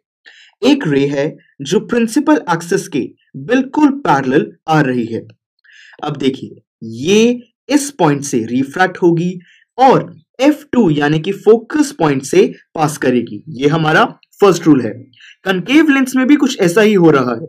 ये देखिए, ये एक रे है जो प्रिंसिपल एक्सिस के बिल्कुल पैरेलल आ रही है और ये इस पॉइंट से रिफ्रैक्ट होते ही नॉर्मल से दूर ऊपर रिफ्रैक्ट हो गई है। तो इसमें हम इसको डॉटेड लाइन से रिप्रेजेंट करेंगे और जैसा कि आप देख सकते हैं कि ये फोकस पॉइंट पे ही मीट कर रही है। सेकेंड रूल कहता है कि जब कोई रे फोकस पॉइंट से ट्रैवल करती है तब वो प्रिंसिपल एक्सिस के पैरेलल ट्रैवल करने लगती है। देखिए, कनकेव लेंस में भी कुछ ऐसा ही हो रहा है। ये एक रे है जो फोकस पॉइंट की तरफ बढ़ रही थी, पर इस पॉइंट पे रिफ्रैक्ट होते ही अब ये प्रिंसिपल एक्सिस के बिल्कुल पैरेलल जाने लगी है। अब आइए थर्ड रूल को समझते हैं। ये रूल कहता है जब कोई रे ऑप्टिकल सेंटर से पास करती है तब वो बिना किसी डेविएशन के उसी डायरेक्शन में ट्रैवल करती रहती है। देखिए, कनकेव लेंस में भी कुछ ऐसा ही हो रहा है। ये एक रे थी जो ऑप्टिकल सेंटर की तरफ बढ़ रही थी और बिना किसी डेविएशन के ये इसी डायरेक्शन में अब ट्रैवल कर रही है। तो आइए अब फाइनली हम सबसे पहले कन्वेक्स लेंस में इमेज फॉर्मेशन को समझते हैं। देखिए, ये एक हमारा ऑब्जेक्ट है AB। ये इस लेंस के काफी दूर है, तो हम कह सकते हैं कि हमारा ऑब्जेक्ट इंफिनिटी पॉइंट पे है। तो एक रे हम लेते हैं प्रिंसिपल एक्सिस के बिल्कुल पैरेलल और दूसरी रे भी हम प्रिंसिपल एक्सिस के बिल्कुल पैरेलल ही लेते हैं। हमने पढ़ा था कि जब कोई रे प्रिंसिपल एक्सिस के बिल्कुल पैरेलल ट्रैवल करती है तब वो फोकस पॉइंट से पास कर जाती है। देखिए, कुछ इस तरीके से ये पास करेगी और जैसा कि आप देख सकते हैं कि जो दोनों रेज हैं वो फोकस पॉइंट पे मीट कर रही हैं, यानी कि हमारी जो इमेज है वो यहीं पे ही फॉर्म होगी। तो आइए अब उस टेबल को फिल करते हैं। पोजीशन ऑफ ऑब्जेक्ट, ऑब्जेक्ट हमारा था इंफिनिटी पॉइंट पे। पोजीशन ऑफ इमेज, इमेज हमारी फॉर्म हुई है F2 यानी फोकस पॉइंट पे। साइज ऑफ इमेज, ये बहुत छोटी है, हम इसको देख भी नहीं पा रहे हैं, यानी कि पॉइंट साइज, वेरी स्मॉल कह सकते हैं हम इसको। नेचर ऑफ इमेज, देखिए दो रेस मीट कर रही हैं, यानी कि ये एक रियल इमेज है और साथ में ये इन्वर्टेड भी होगी। इन्वर्टेड क्यों होगी ये आपको क्लियरली नेक्स्ट केस में समझ आएगा, पर वैसे मैं बता देता हूं कि कन्वेक्स लेंस में जो इमेजेस फॉर्म होती हैं अगर वो रियल है तो वो जनरली इन्वर्टेड ही होंगी। तो आइए अब सेकंड केस को स्टडी करते हैं। इस केस में जैसा कि आप देख सकते हैं कि हमारा जो ऑब्जेक्ट AB, हमारा जो ऑब्जेक्ट है ये C सेंटर ऑफ कर्वेचर के काफी पास है और उससे थोड़ा बियॉन्ड है, यानी कि बियॉन्ड C है। तो एक रे हम प्रिंसिपल एक्सिस के बिल्कुल पैरेलल लेते हैं और दूसरी रे हम ऑप्टिकल सेंटर से पास करवाएंगे। तो आइए देखते हैं क्या होता है। ये जो पैरेलल वाली रे है ये फोकस पॉइंट से पास कर जाएगी, ये हमने अभी अभी पढ़ा था, और जो ऑप्टिकल सेंटर है उससे बिना किसी डेविएशन के ये रे पास करेगी।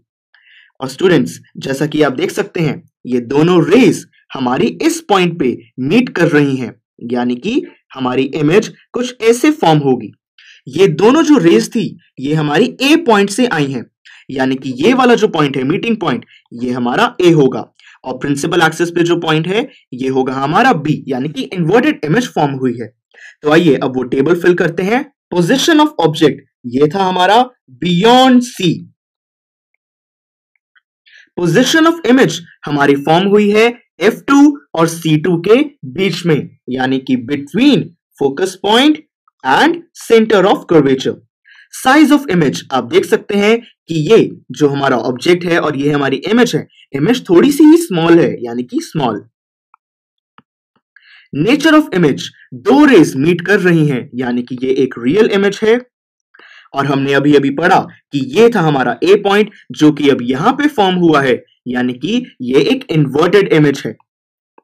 इसलिए स्टूडेंट्स अब आप समझ गए होंगे कि हमने केस 1 में यहां पे इन्वर्टेड क्यों लिया था। तो आइए अब थर्ड केस को स्टडी करते हैं।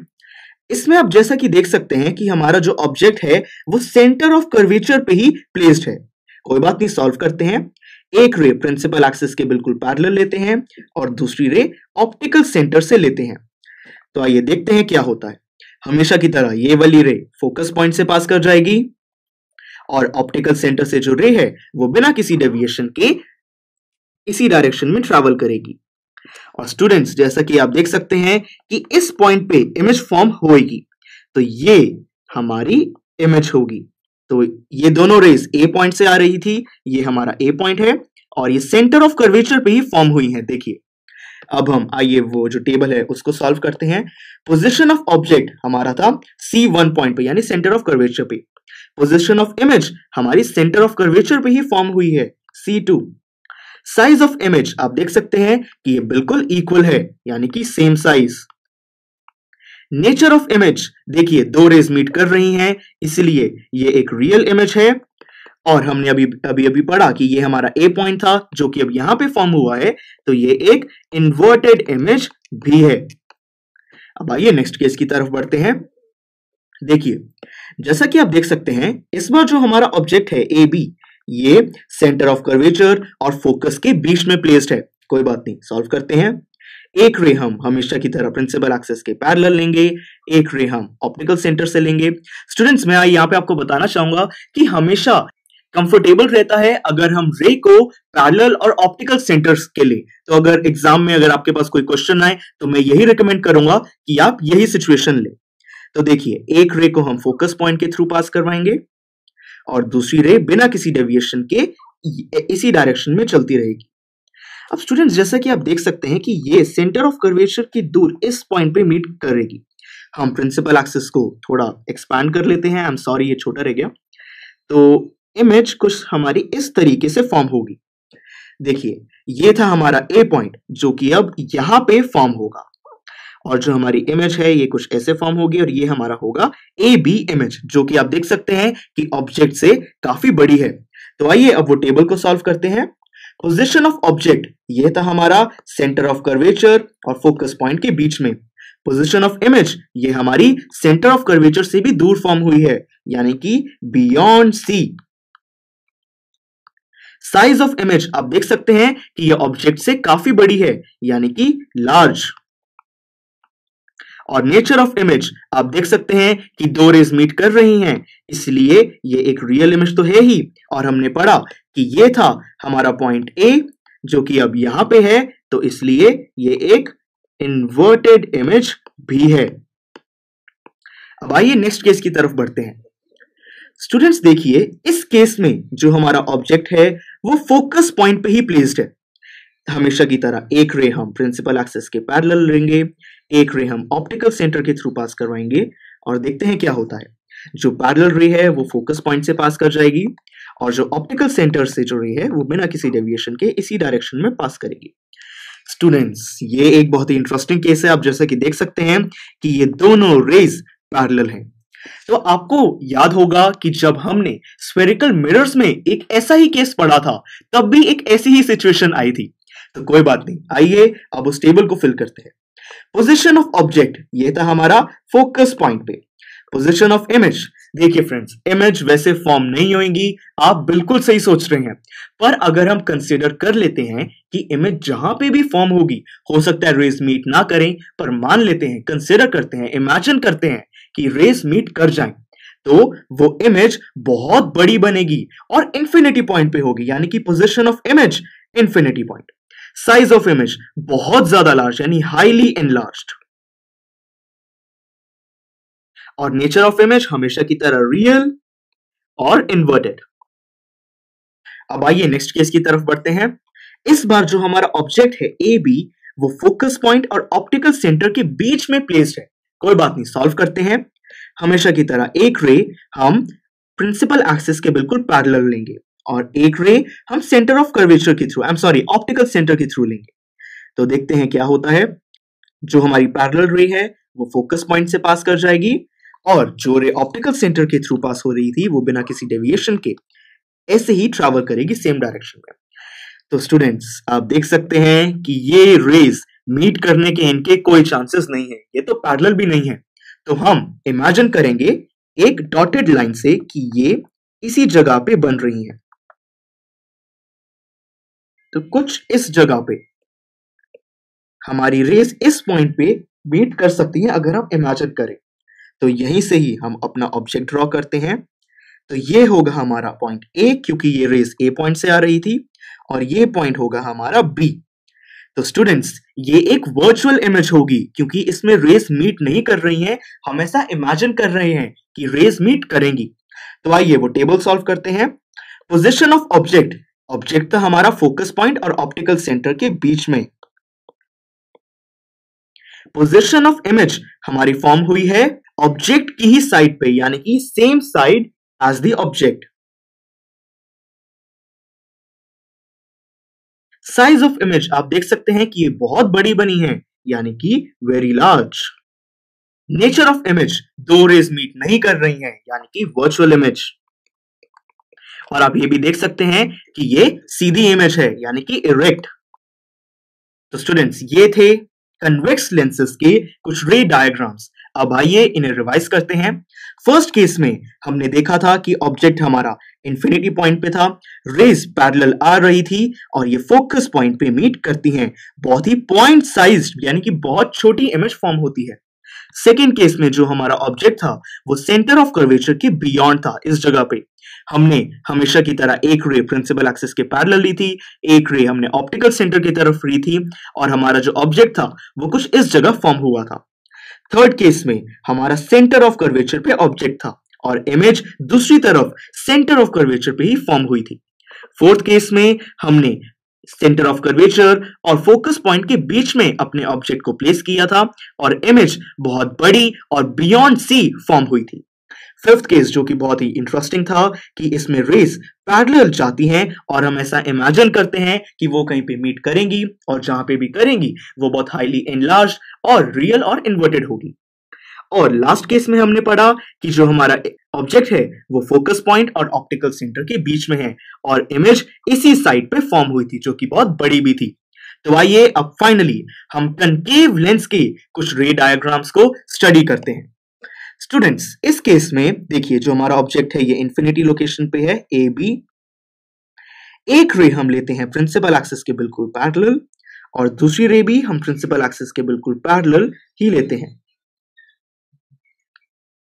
देखिए स्टूडेंट्स हमने पढ़ा था कि इस केस में ये डाइवर्ज हो जाती हैं, ये एक कन्वर्जिंग लेंस नहीं है, तो ये कुछ इस तरीके से डाइवर्ज हो जाएंगी। तो स्टूडेंट्स एक रियल इमेज तो फॉर्म नहीं होगी क्योंकि ये दोनों रेस मीट करने के इनके कोई चांसेस नहीं है। तो हम एक डॉटेड लाइन से इसको रिप्रेजेंट करेंगे और जैसा कि आप देख सकते हैं कि ये फोकस पॉइंट पे मीट कर सकती थी अगर ऐसा हम इमेजिन कर रहे हैं, तो यानी कि इस पॉइंट पे एक वर्चुअल इमेज फॉर्म होगी। तो आइए वो टेबल सॉल्व करते हैं। पोजीशन ऑफ ऑब्जेक्ट ये था हमारा इंफिनिटी लोकेशन पे, पोजीशन ऑफ इमेज ये हमारी फॉर्म हुई है फोकस पॉइंट पे, साइज ऑफ इमेज बहुत छोटी है पॉइंट साइज्ड, और नेचर ऑफ इमेज आप देख सकते हैं कि ये एक वर्चुअल इमेज है। और स्टूडेंट्स ये इरेक्ट भी होगी। इरेक्ट ये क्यों होगी ये आपको अभी समझ नहीं आएगा, ये आपको नेक्स्ट केस में समझ आ जाएगा। वैसे कनकेव लेंस में जो भी इमेज जब वर्चुअल बनती है तब वो इरेक्ट ही होती है। अब आइए ये नेक्स्ट केस को स्टडी करते हैं। देखिए इस केस में जो हमारा ऑब्जेक्ट है वो सेंटर ऑफ कर्वेचर और ऑप्टिकल सेंटर के बीच में है, तो हम एक रे हमेशा की तरह प्रिंसिपल एक्सिस के पैरेलल लेंगे और दूसरी रे हम ऑप्टिकल सेंटर के थ्रू लेंगे। देखते हैं क्या होता है। देखिए जो हमारी पैरेलल रे है वो हमेशा की तरह इस तरीके से डाइवर्ज हो जाएगी और जो ऑप्टिकल सेंटर से रे है वो सेम ही डायरेक्शन में ट्रैवल करती रहेगी। तो स्टूडेंट्स क्या आपको लगता है कि ये दोनों रेस कभी मीट करेंगी? बिल्कुल भी नहीं, ये देखने से ही पता चलता है। तो आइए अब हम ऐसा इमेजिन करते हैं कि डॉटेड लाइन से कि ये कहीं पे मीट करेंगी कुछ इस तरह। तो आप जैसा कि देख सकते हैं कि इस पॉइंट पे हमारी एक वर्चुअल इमेज फॉर्म हो सकती है और वो कुछ इस तरीके से फॉर्म होगी। ये हमारा पॉइंट होगा ए और ये होगा बी। तो आइए अब वो टेबल सॉल्व करते हैं। पोजीशन ऑफ ऑब्जेक्ट हमारा था सेंटर ऑफ कर्वेचर और ऑप्टिकल सेंटर के बीच में। पोजीशन ऑफ इमेज हमारी फॉर्म हुई है फोकस पॉइंट और ऑप्टिकल सेंटर के बीच में। साइज ऑफ इमेज आप जैसा कि देख सकते हैं कि ऑब्जेक्ट से छोटी है, यानी कि स्मॉल साइज। और नेचर ऑफ इमेज आप देख सकते हैं कि ये एक वर्चुअल इमेज होगी क्योंकि रेज मीट नहीं कर रही हैं, और ये इरेक्ट भी है, जैसा कि आप देख सकते हैं कि ये था हमारा ए पॉइंट जो कि अब यहाँ पे फॉर्म हुआ है, यानी कि एक इरेक्ट इमेज है। इसीलिए हमने फर्स्ट केस में यहाँ पे इरेक्ट लिखा था, क्योंकि जनरली जब भी वर्चुअल इमेज फॉर्म होती है वो इरेक्ट ही होती है। तो स्टूडेंट्स, आप कनकेव लेंस में कहीं पे भी अपने ऑब्जेक्ट को प्लेस कर लें, चाहे हम उसको फोकस पॉइंट पे प्लेस करेंगे तब भी हम ऐसे पैरेलल लेंगे जो कि फोकस पॉइंट से कुछ इस तरीके से डाइवर्ज होगी। एक हम ऑप्टिकल सेंटर से लेंगे और फिर हमारी इमेज कुछ इसी जगह पे फॉर्म होगी। तो ये थे कनकेव लेंसेस के ray diagrams. I hope everything was clear to you students. तो इस लेक्चर में हमने अभी तक स्फेरिकल लेंसेज और उनमें इमेज फॉर्मेशन को समझा है। अब आइए इनके यूजेस के बारे में बात करते हैं। कन्वेक्स लेंस को यूज किया जाता है मैग्नीफाइंग ग्लासेस में। उसमें हमें एक एनलार्ज्ड इमेज चाहिए होती है, इसीलिए हम अपने ऑब्जेक्ट को ऑप्टिकल सेंटर और प्रिंसिपल फोकस पॉइंट के बीच में रखते हैं, जिससे कि हमें एक वर्चुअल, इरेक्ट और एनलार्ज्ड इमेज मिल जाती है। अब हम कनकेव लेंस की बात करते हैं। इसको यूज किया जाता है कैमरास में, क्योंकि उसमें हमें एक वर्चुअल और इरेक्ट इमेज चाहिए होती है, और इसको मायोपिया जो कि एक विजन डिफेक्ट है उसको करेक्ट करने के लिए यूज किया जाता है। मायोपिया को हम शॉर्ट साइटेडनेस भी कहते हैं। इसमें हमें पास की चीजें तो क्लियरली विजिबल होती हैं, पर दूर की चीजें क्लियरली विजिबल नहीं होती। मुझे मायोपिया है और मेरा ये जो चश्मा है इसमें कनकेव लेंस ही है। इसकी एग्जैक्टली जो वर्किंग है। Hello learners, this is 7th lecture of physics chapter light.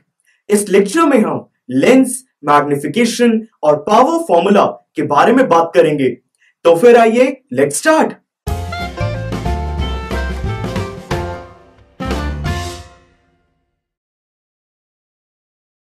Students, जो साइन कन्वेंशंस हम स्फेरिकल मिरर्स के लिए यूज करते थे वही हम स्फेरिकल लेंसेज के लिए भी यूज करते हैं।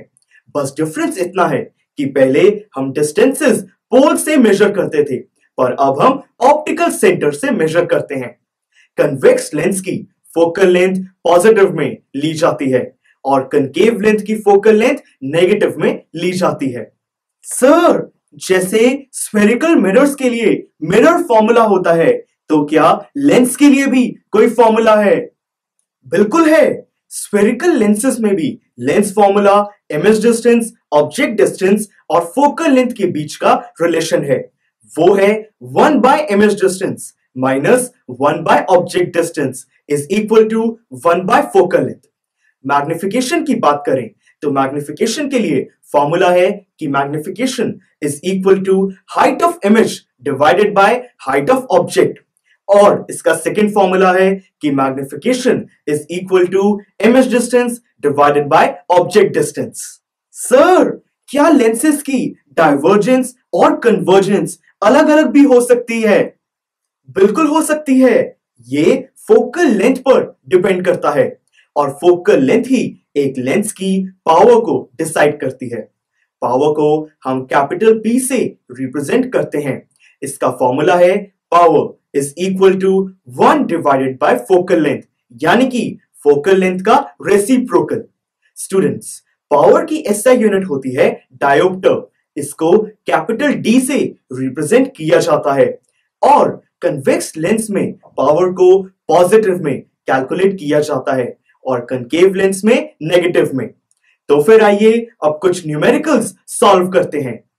क्वेश्चन नंबर 1 कहता है a 2 centimeter tall object is placed perpendicular 15 centimeter away from a convex lens of focal length 10 centimeter.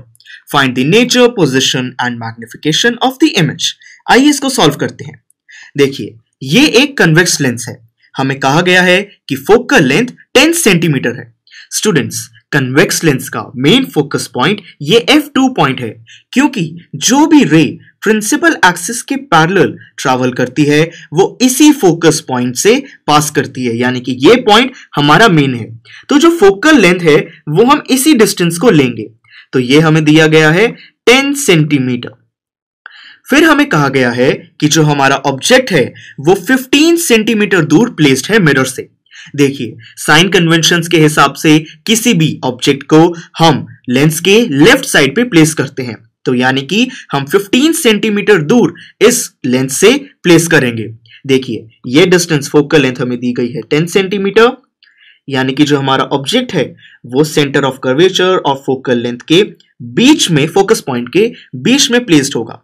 तो ये होगा हमारा पॉइंट ए और ये होगा हमारा पॉइंट बी, और ये जो टोटल डिस्टेंस है ऑप्टिकल सेंटर तक ये होगा 15 सेंटीमीटर। फिर इसने कहा है कि जो ऑब्जेक्ट है वो 2 सेंटीमीटर टॉल है, यानी कि ये डिस्टेंस, ये हाइट हमारे पास 2 सेंटीमीटर है। तो हमें मेनली इमेज डिस्टेंस और मैग्निफिकेशन निकालनी है। एक बार इस टेबल पे फिल करते हैं सारी वैल्यूज। फोकल लेंथ हमें दी गई है 10 सेंटीमीटर, ऑब्जेक्ट डिस्टेंस हमें दिया गया है 15 सेंटीमीटर, हाइट ऑफ ऑब्जेक्ट हमें दी गई है 2 सेंटीमीटर, इमेज डिस्टेंस और मैग्निफिकेशन हमें अभी निकालना है। साइन कन्वेंशंस के हिसाब से कन्वेक्स लेंस की फोकल लेंथ पॉजिटिव में ली जाती है, और वैसे भी ऑप्टिकल सेंटर के राइट में जितने भी डिस्टेंसेस हैं उनकी वैल्यू पॉजिटिव में ही ली जाती है, यानी कि +10 सेंटीमीटर। ऑब्जेक्ट डिस्टेंस की बात करें तो ये ऑप्टिकल सेंटर की लेफ्ट में है, इसलिए -15 सेंटीमीटर। हाइट ऑफ ऑब्जेक्ट ये प्रिंसिपल एक्सिस के ऊपर है, मतलब कि पॉजिटिव में होनी चाहिए, यानी कि +2 सेंटीमीटर। इमेज डिस्टेंस और मैग्निफिकेशन हमें निकालनी है, तो आइए इसको सॉल्व करते हैं। देखिए, फोकल लेंथ +10 सेंटीमीटर और ऑब्जेक्ट डिस्टेंस -15 सेंटीमीटर, ये मैं ऑलरेडी यहां पे लिख चुका हूं। लेंस फॉर्मूला कहता है कि 1 by image distance minus 1 by object distance is equal to 1 by focal length. तो इसी फॉर्मूला में वैल्यूज पुट करके हम इमेज डिस्टेंस को फाइंड करेंगे। तो आइए इसको सॉल्व करते हैं। 1 by image distance is equal to 1 by object distance plus 1 by focal length. ये हम लिख सकते हैं, ये हमने इसी फॉर्मूला से डिराइव किया है। अब आइए इसको आगे सॉल्व करते हैं। ऑब्जेक्ट डिस्टेंस हमें दिया गया है -15 सेंटीमीटर, फोकल लेंथ हमारे पास है 10 सेंटीमीटर, इज इक्वल टू, हम इसको आगे सॉल्व करते हैं।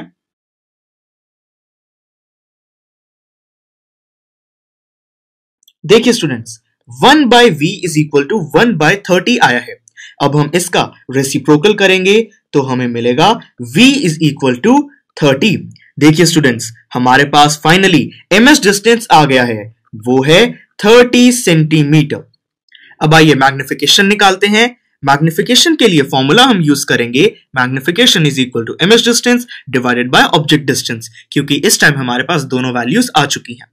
Magnification is equal to image distance हमारे पास आया है 30 सेंटीमीटर और ऑब्जेक्ट डिस्टेंस हमारे पास था -15 centimetre.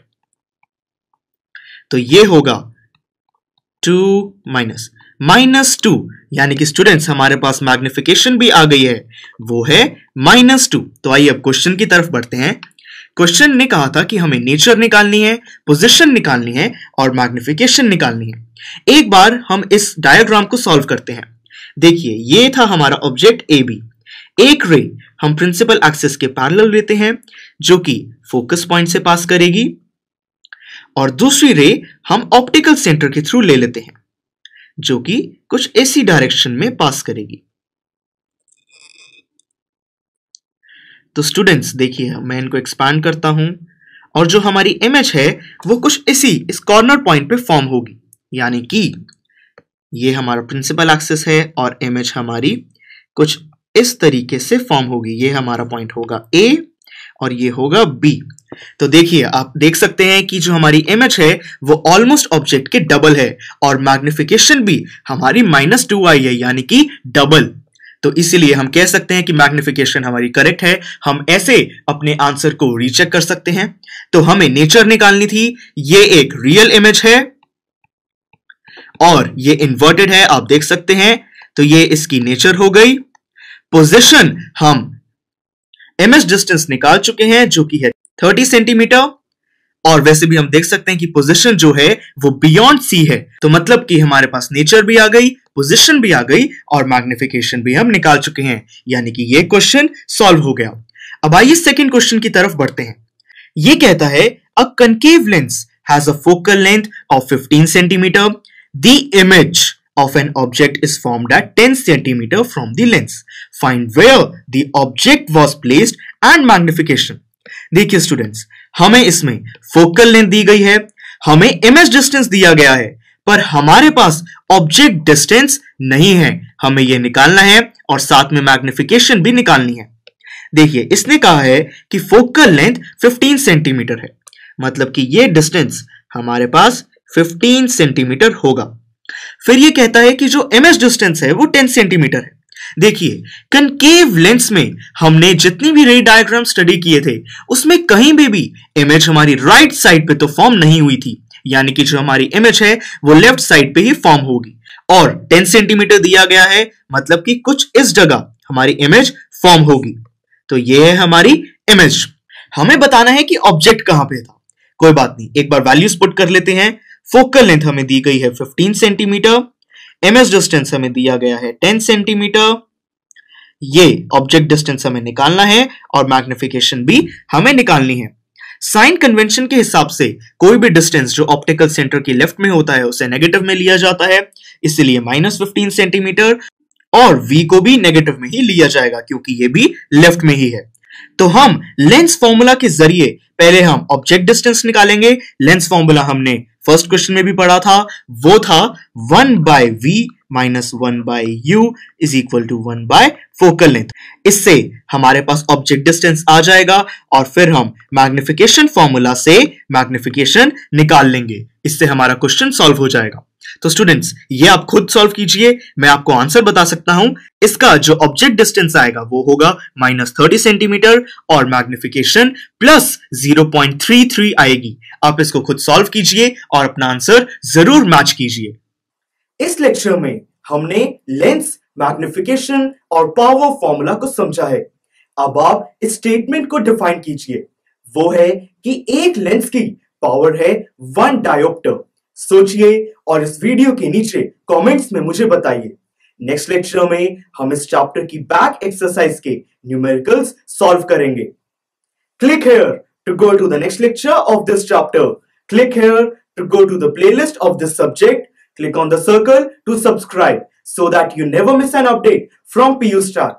Thank you for watching and have a good day.